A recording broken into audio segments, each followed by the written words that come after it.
کرشماتی نظام تشخیص طب میں ہاتھ کی لکیریں مزاج کے ساتھ ساتھ بدلتی ہوئی نظر آتی ہیں، اور یہ 6 قسم کی نبضوں کی طرح 6 قسم کی ہاتھ پہ لکیریں ہیں۔ آپ دوائی کھائیں، غذا کھائیں، جس مزاج کی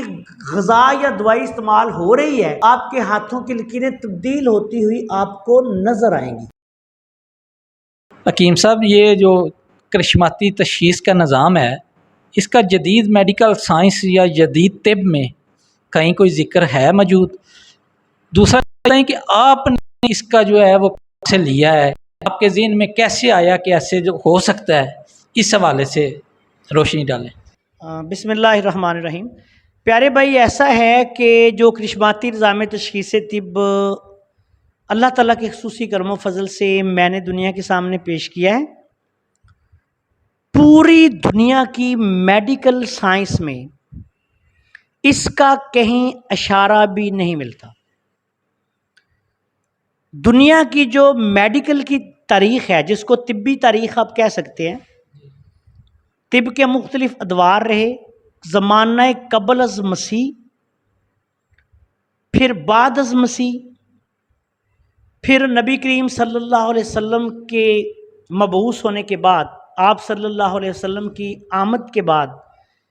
مسلمانوں کا جو طبی دور ہوا، جس پہ مسلمان سائنسدانوں نے، ابو علی سینا، رازی، بہت بڑے بڑے نام ہیں، انہوں نے اتنا کام کیا کہ طب یونانی کو طب اسلامی کہا جانے لگا۔ اور ابو علی سینا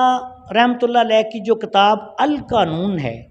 وہ یورپ کی یونیورسٹیوں میں میڈیکل کے جو اس وقت طبی تعلیم ہوتی تھی، وہاں 1000 سال تک پڑھائی جاتی رہی ہے، اور اللہ کے فضل و کرم سے کسی بھی جگہ ہاتھوں کی لکیروں سے نبض کے متبادل ایک مکمل نظام تشخیص کا کوئی تذکرہ نہیں، اور جو اللہ کے فضل و کرم سے میں نے دنیا کے سامنے پیش کیا، اس کا تو کہیں اشارہ بھی نہیں ملتا۔ علم نجوم کے حوالے سے جو آپ نے پہلے سوال کیا، کئی طبی کتب میں، انڈیا میں، پاکستان میں، انگلینڈ میں، امریکہ میں، بہت جگہ پہ علم نجوم کے حوالے سے ہاتھوں کی لکیروں پہ کام ہوتے رہے ہیں، آج تک ہو رہے ہیں۔ وہ مختلف امراض کے حوالے سے، سٹارز کے حوالے سے یہ کام کرتے ہیں۔ پاکستان میں بھی کئی ایسی کتابیں چھپی ہیں، موجود ہیں، جہاں دل کی لکیر، قسمت کی لکیر، زندگی کی لکیر، دولت کی لکیر، ان حوالوں سے کوئی ہلکے پھلکے کام ہوئے ہیں، لیکن ہمارا ان کے ساتھ کوئی تعلق نہیں۔ دوسری بات آپ کو یہ بتا دوں کہ ہمارے کرشماتی نظام تشخیص طب کی خوبی کیا ہے۔ ہمارے کرشماتی نظام تشخیص طب کی خوبی یہ ہے کہ اللہ نے جو نظام مجھ کو عطا کیا ہے، وہ یہ ہے کہ آپ کے ہاتھوں کی لکیریں نبض کی طرح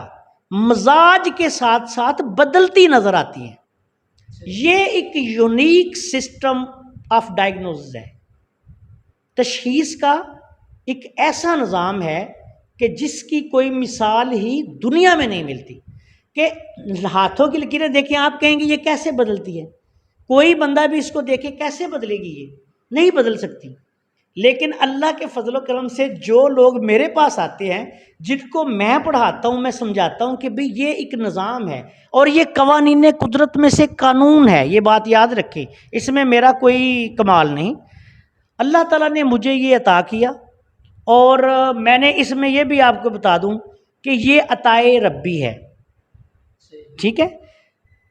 پامسٹری سے مجھے دلچسپی تھی، وہی پامسٹری جو آپ بھی سمجھتے ہیں، دوسرے لوگ بھی سمجھتے ہیں، بہت سے لوگوں سے میں ملتا بھی رہا گاہب گاہب، اور بہت صاحب علم لوگ میرے پاس آتے بھی رہے، لیکن میڈیکل پوائنٹ آف ویو سے یا قانون مفرد اعضاء کے حوالے سے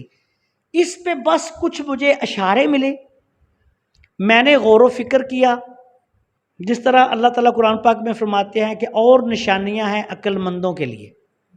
دوسری بات یہ کہ قرآن پاک میں اللہ تعالیٰ دعوت دیتے ہیں ہر بندے کو کہ غور و فکر کریں، تدبر کریں۔ تو بس یہ مجھے کچھ ایسے سمجھیں کہ ہلکے اشارے سے ملے، میں نے اس پہ کام شروع کیا، اور میں حیرت زدہ رہ گیا کہ جب میں نے دیکھا کہ یہ تو ایک مکمل نظام ہے اور اللہ تعالیٰ کے فضل و کرم سے ہاتھ پہ لکیریں مزاجوں کے ساتھ ساتھ بدلتی ہیں، یہ ہمارا سب سے بڑا ایک دعویٰ بھی ہے۔ اور اللہ کے فضل و کرم سے میں نے چیلنج بھی کیا ہوا ہے، میرے کروڑوں روپے کے چیلنج چل رہے ہیں، میں نے 3-4 کروڑ روپے کے چیلنج دیے ہیں، 1-1 کروڑ روپے کے چیلنج کے اگر آپ میرے سامنے آئیں میں آپ کو دکھا دیتا ہوں تبدیل ہوتی لکیریں۔ اگر فرض کریں کوئی آپ مجھے غلط سمجھتے ہیں 1 کروڑ روپے کا انعام رکھ کے میدان میں آ جائیں، اور اللہ کے فضل و کرم سے ابھی تک کوئی بندہ میرا چیلنج قبول نہیں کر سکا، اور اللہ کے فضل و کرم سے انشاءاللہ تعالیٰ قبول کر بھی نہیں سکے گا، کیونکہ اگر وہ کرے گا تو ہم اس کو ہاتھوں کی لکیریں بدلتی دکھا دیں گے۔